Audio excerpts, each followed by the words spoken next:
सूर सूर तुलसी ससी उडगन के सब दास। अब के कवि खद्योत सम जहाँ तहाँ करत प्रकाश।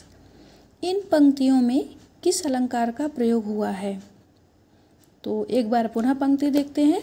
सूर सूर तुलसी ससी उडगन के सौदास। अब के कवि खद्योत सम जहाँ तहाँ करत प्रकाश। यहाँ एक शब्द बार बार फिर रहा है अर्थात आ रहा है, जैसा कि सूर सूर। देखिए, आप देखेंगे तो यहाँ 2 बार आया है।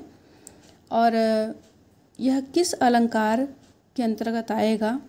तो हम पहले अलंकार को देख लेते हैं। तो यह यमक अलंकार के अंतर्गत आएगा। और यमक अलंकार को अगर संक्षेप में समझना हो तो एक पंक्ति में समझिएगा। एक शब्द फिर फिरे अर्थ और ही और, कहते कविगण हैं वहाँ यमक अलंकार सिमरौर।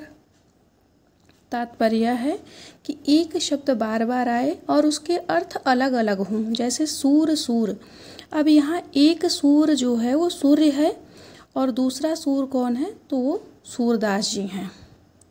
तो अगर देखा जाए तो सूर सूर तुलसी ससी, तात्पर्य है कि सूर अर्थात कि सूरदास जी किसके समान है? सूर्य के समान है। तुलसी ससी, तुलसीदास जी किसके समान है? तो चंद्रमा के समान है, शशि के समान है। और उडगन केशवदास, और केशवदास जी कैसे हैं? तो केशवदास जी नक्षत्र के समान हैं।